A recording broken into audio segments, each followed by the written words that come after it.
Bonjour. Plus j'avance, surtout en âge, plus je trouve que le chemin entre le cerveau et le cœur est le plus long, le plus abrupt qui soit. C'est d'ailleurs aussi vrai dans l'autre sens. C'est fou le nombre de choses que je sais, parce que je les ai apprises ou simplement lues, et qui mettent des années à être connaissances intimes, et desquelles je peux enfin dire « ça vit en moi ». Nous les femmes avons des tas d'avantages dans ce domaine. Nous vivons des choses de la vie que les hommes ne connaîtront jamais, et cette certitude « ça vit en moi » en fait partie. Mes amis, vous vous souvenez certainement du premier mouvement du bébé en vous. Il vit. Durant des jours, cela était théorique. Même l'échographie devant laquelle on peut s'extasier reste une image extérieure, détachée, presque irréelle. Cela n'a rien à voir avec le premier mouvement que l'on sent. Lorsqu'une graine plantée dans notre cerveau atteint, grâce à ses racines et ses branches, le cœur, la vie se sent. Comme un frémissement au plus profond de soi, un cri jaillit. Waouh, ça vit. Personne ne le voit, mais je le sens. C'est le corps qui permet de ressentir. Le cœur en est le symbole.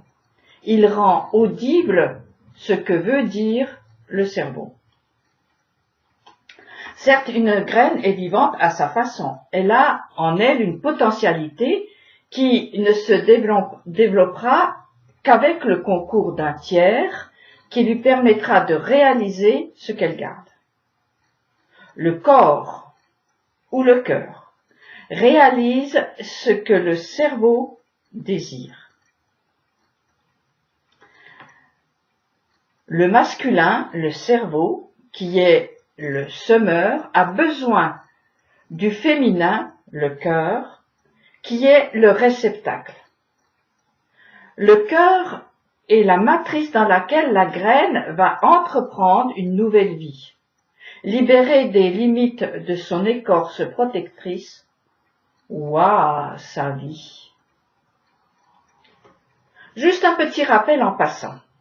Hommes et femmes sont créés masculins et féminins. Chacun a un cerveau et un cœur. Je ferme la parenthèse. La réalité vraie n'est pas ce qui se pense, mais ce qui se vit. Ce qui se vivra prend d'abord corps dans une matrice qui recueille tous les possibles, les trie et permet finalement à ce qui est viable d'exister.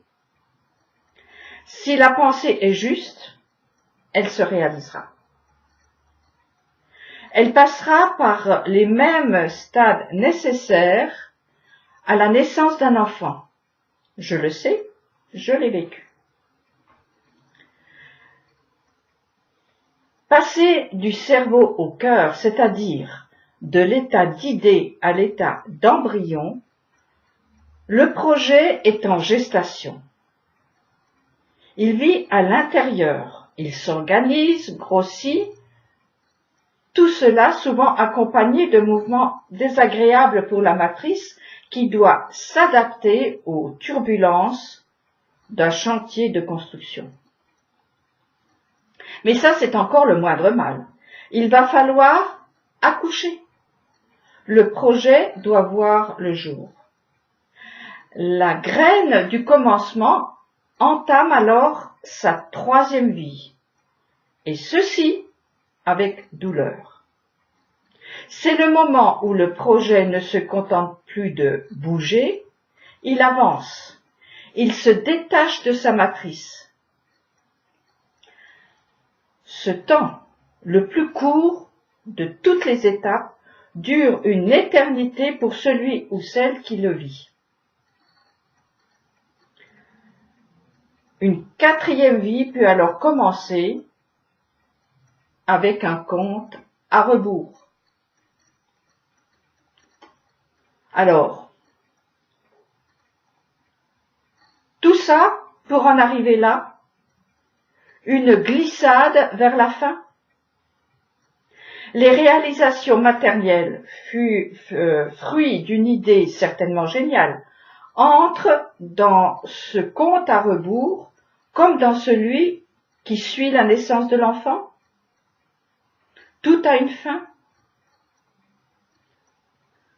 On avait pourtant bien commencé par un cri de joie. Waouh, ça vit, ça bouge, ça grossit. À notre niveau, dans notre sphère, oui, il faut s'y faire. Tout a une fin, puisque tout a un commencement. Et pourtant, pendant que je rédigeais le texte de cette vidéo, le Rav Dinovich a publié 2 cours, les 22 et 23 avril, qui donnent la clé de la sortie de ce cycle. Je vous conseille de les écouter. Pour ma part, je vais aborder le sujet sous un autre angle qui me tient à cœur depuis des années. Je ne sais pas vous, mais moi, l'idée de la mort m'est insupportable. Je ne veux pas mourir et je n'aime pas non plus savoir que mes œuvres disparaîtront et seront oubliées. Être immortel. Voilà le fantasme que nous partageons tous, peu ou prou, n'est-ce pas? L'immortalité est-elle souhaitable? Elle est souhaitée, mais est-elle raisonnable? Je prends comme exemple le cancer, qui est la démonstration que vie et mort doivent s'équilibrer. Dans un corps en bonne santé, les cellules se développent et répondent aux besoins de l'organisme. Puis, leur venue, elles entament un processus de suicide programmé. Mais il suffit qu'une cellule se soustrait à cet ordre naturel, implacable, et la maladie s'installe. La cellule devient en quelque sorte immortelle. Elle se multiplie et échappe à tout contrôle. Elle deviendra un corps dans le corps qui aura ses propres circuits de survie aux dépens des cellules saines. D'une façon très étrange, ce processus vie-mort de nos cellules est une image, certes lointaine, mais accessible à nos cerveaux pour comprendre la notion que le Rav a développée. La création est permanente. À chaque instant, tout naît et disparaît, ce qui nous permet à nous, le libre arbitre ou la liberté, d'entrer dans un processus de renouvellement qui frôle l'éternité. Le désir d'immortalité est l'avatar de l'éternité. Elle en masque la réalité. Le cycle que nous vivons, vie-mort, nous le vivons douloureusement, est l'écorce d'un phénomène incroyable. La création est permanente.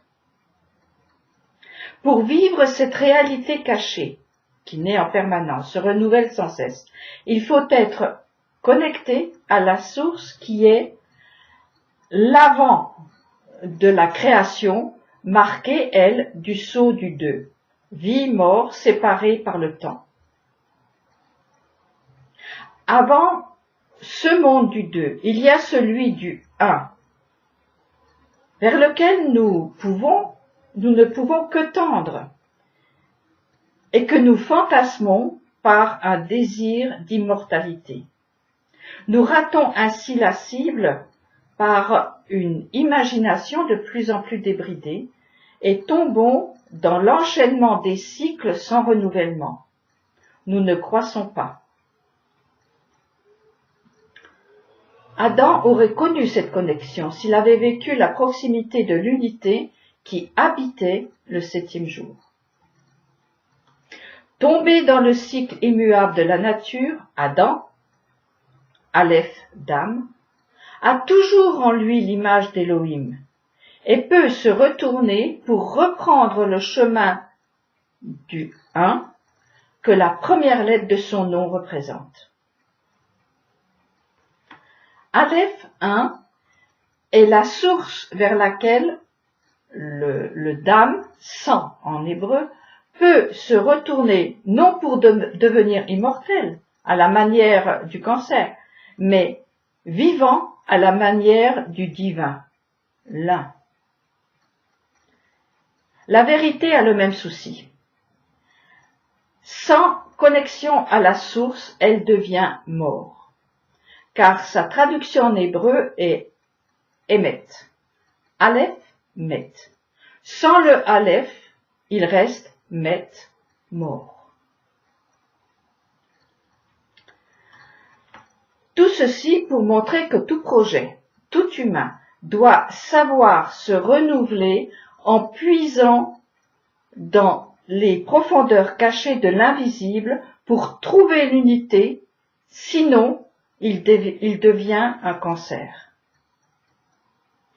Il faut savoir passer du cerveau au cœur, en quelque sorte mourir à une première vie, puis entrer dans la deuxième, puis dans la troisième, ainsi de suite.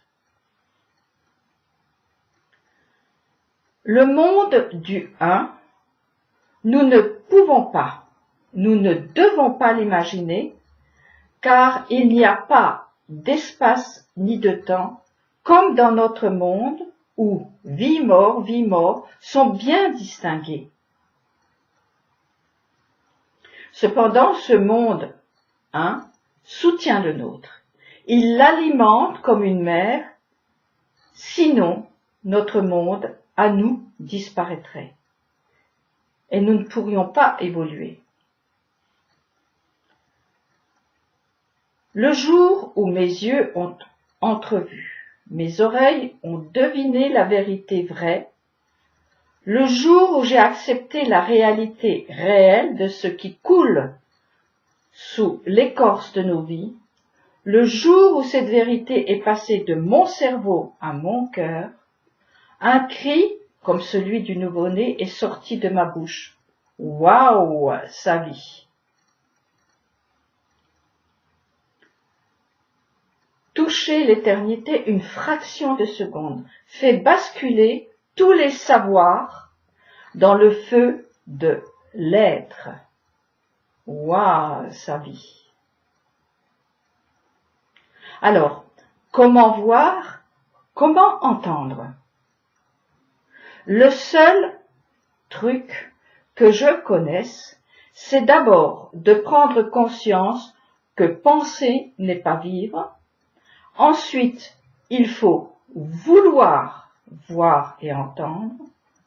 Puis, marcher humblement avec son Dieu dans les méandres de sa parole, révélée aux pères et mères d'Israël, puis aux prophètes, pour y trouver les remèdes qui ont fait leur preuve depuis des millénaires. C'est certain, pour vivre des graines d'éternité, il faut faire exister la royauté de Dieu. Il faudra toujours mourir à une idée pour une autre, laisser derrière soi des œuvres qui ont été magnifiques pour une autre.